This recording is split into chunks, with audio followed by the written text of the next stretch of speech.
Bienvenue dans C'est votre emploi, comme chaque mercredi. Ce soir, on s'arrête sur le salon de l'apprentissage, de l'alternance et des métiers, puisqu'il a lieu ce vendredi et ce samedi, donc 18-19 mars, à Nice, à Acropolis. Bonsoir, Diane Isaac de Casanova.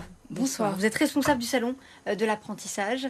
Et j'accueille également Jean-Christophe Leclerc. Bonsoir. Oui, bonsoir Céline. Alors, vous êtes en charge des relations entreprises de l'Université Côte d'Azur. Voilà, c'est ça, exactement. Et donc, on va dire co-organisateur du salon sur le job dating notamment. Voilà, et vous allez nous expliquer tout ça en détail. D'abord, le chiffre du jour. Regardez, 47 entreprises sont présentes au salon pour 300 offres d'emploi. C'est tout de même considérable.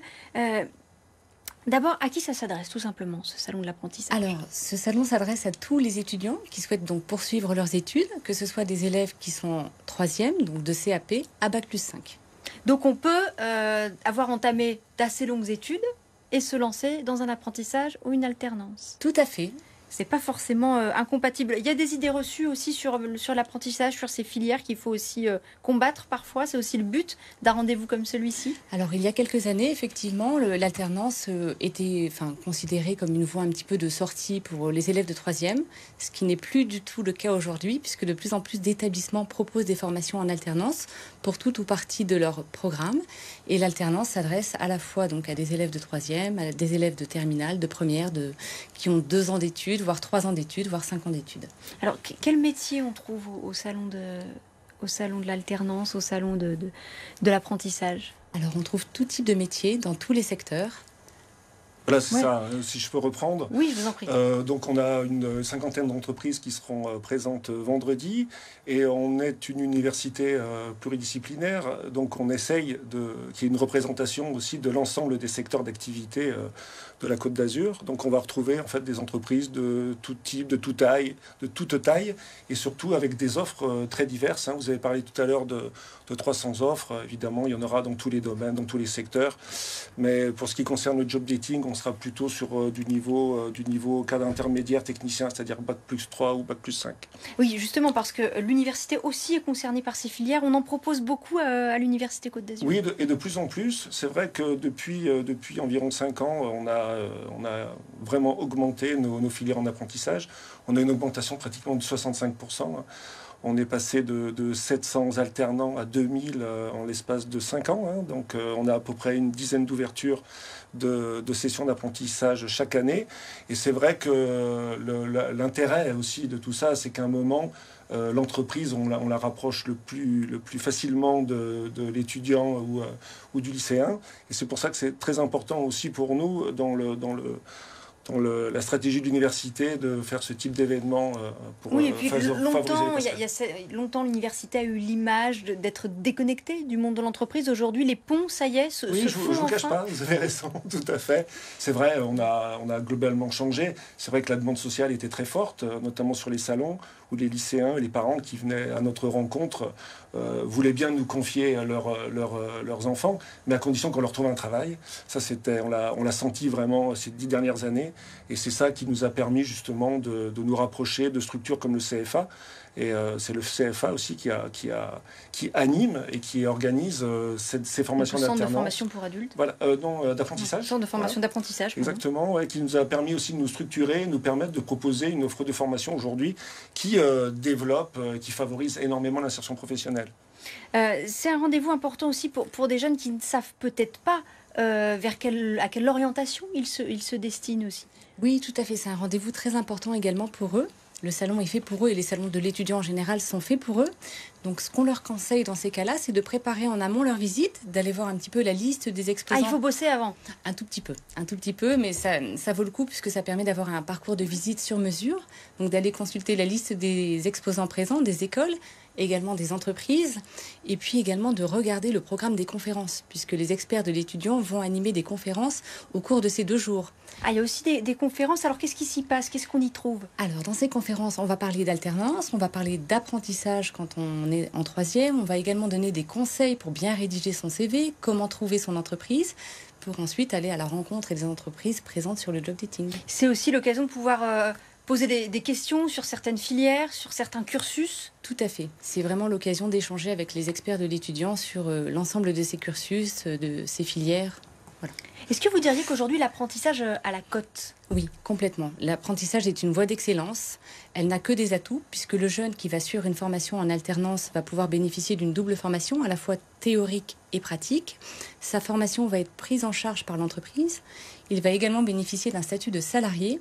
Et le point très important que vous soulignez tout à l'heure, c'est qu'il va avoir une employabilité très forte sur le marché grâce à son expérience professionnelle acquise tout au long de sa formation. Donc ce sont des jeunes qui commencent à travailler en parallèle de leur formation, mais qui derrière trouvent du travail. Ça, on a des chiffres, c'est une certitude. Tout à fait, beaucoup plus facilement. 60% des jeunes qui ont suivi une formation en alternance trouvent un emploi dans les 6 mois à l'issue de leur formation.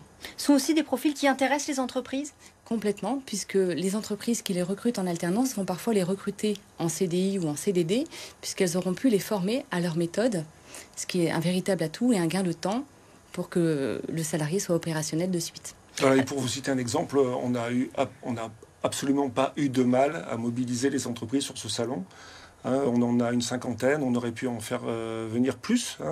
On a été énormément sollicité et il a fallu presque des fois trouver des recoins pour pouvoir les positionner, quoi. Alors vous chargez, je crois, vous l'évoquiez, d'un job dating pendant ce salon de l'apprentissage. Alors en quoi ça consiste? Comment ça va se passer? Écoutez, c'est simple, on fait venir des entreprises sur place avec des offres. Et l'idée et l'objectif, c'est que les étudiants ou les lycéens puissent aller à la rencontre directe des employeurs. Alors là, ce sera quel type de profil, par exemple? Plutôt... C'est ce que je vous expliquais tout à l'heure. On a 300 offres à peu près. Je pense qu'il y en aura même plus le jour J, parce qu'on les a sollicités déjà il y a quelques jours ou quelques semaines. Donc je pense qu'il y en aura encore plus. Et là, il y a tous les profils. C'est vrai que, étant donné que l'université les mobilise, on est plutôt sur c'est ce que je vous expliquais aussi, Bac+3, Bac+5. Mais on a vraiment tout type d'emploi. D'ailleurs, j'invite les étudiants à venir tôt, justement, pour se renseigner. Comme l'a dit Diane tout à l'heure, de faire ce travail de préparation, d'avoir un projet qui soit quand même à la fois précis et synthétique, parce qu'il y aura beaucoup de monde, je pense, on attend environ 1000 personnes, et de pouvoir justement exposer directement, sans passer par souvent cette démarche un peu longue de la lettre de motivation, de l'envoi de CV, des réponses. Là, au moins, les étudiants auront un accès direct à l'employeur, ce qui n'a pas de prix. Et vous avez des exemples comme ça d'étudiants qui seraient dans des filières où on recrute particulièrement? Oui, bien sûr. C'est difficile de toutes les nommer, mais c'est vrai qu'il y a des secteurs aujourd'hui qui sont très porteurs. Aujourd'hui, pendant la crise, on s'en est rendu compte aussi qu'il y avait des secteurs qui s'étaient maintenus. On avait un peu peur quand on a voulu investir le job dating, parce que l'année dernière, il s'était fait de façon virtuelle, et on ne savait pas quelle allait être la réponse des entreprises, notamment au niveau aussi des propositions d'offres. Mais c'est vrai qu'il y a des secteurs qui sont porteurs, comme notamment les services, qui sont très représentatifs aujourd'hui de l'emploi sur la Côte d'Azur. Donc c'est vrai, beaucoup d'emplois dans ces domaines-là, beaucoup d'emplois aussi dans le numérique, et puis aussi sur des niches, notamment tout le monde connaît l'influence de la chimie aussi sur le pôle de Grasse. Donc aussi, il y a des alternances possibles. Oui, bien sûr. J'allais dire dans tous les domaines. Oui, il ne faut surtout pas se censurer. Si on a un projet, même dans un secteur qui peut ne pas paraître porteur, il faut aller au-delà des idées reçues et foncer, quoi. Voilà. Comment attirer des jeunes vers un salon de l'apprentissage et de l'alternance pour des jeunes qui justement projettent de faire peut-être de longues études et n'imaginent pas une seconde qu'ils sont concernés aussi par cette possibilité, par ces filières-là? Alors, nous communiquons sur l'étudiant.fr, nous rédigeons également des articles à ce sujet, donc les jeunes peuvent consulter ces articles. Et puis ensuite, c'est en venant sur le salon que le jeune va pouvoir se rendre compte qu'effectivement, même en formation longue, il peut tout à fait poursuivre une année en alternance, ce qui est le cas parfois des écoles de commerce qui proposent le bachelor en alternance, c'est-à-dire la 3e année d'études en alternance, en plus d'un cursus initial. Alors, il y avait eu au niveau national le déploiement du fameux plan Un jeune, une solution. Est-ce que ça a donné un coup de fouet à l'apprentissage, à l'alternance? Oui, je pense. Ça a été très bien relayé. On a fait beaucoup de promotions notamment avec l'APEC, notre partenaire. Et je pense que ça a eu beaucoup d'influence. Je pense que les mesures gouvernementales aussi, notamment dans les aides, qui sont inscrites jusqu'en juin, hein, ont permis aussi de faire beaucoup de promotions sur la possibilité auprès des entreprises de faire des contrats d'alternance. Et puis je pense qu'aujourd'hui, quand vous parliez tout à l'heure de la promotion auprès des jeunes, c'est presque quelque chose qui devient naturel maintenant, notamment à travers la plateforme Parcoursup aussi, hein, où les formations en alternance sont mises en avant aussi. Hein. On le rappelle d'ailleurs, pour Parcoursup, la date limite c'est bientôt un 29 mars 2022. Donc si on veut faire des vœux d'alternance, ça peut aussi être le moment d'y réfléchir sérieusement. Voilà. Merci beaucoup Diane Isaac de Cazeneuve et merci à vous Jean-Christophe Leclerc d'avoir été les invités de C'est votre emploi ce soir. Et demain, dans Votre santé, nous aborderons un sujet difficile, celui de l'anorexie. Nous recevrons Laurence Bila qui a publié un ouvrage Sans relâche dans lequel elle raconte le combat de sa fille contre l'anorexie.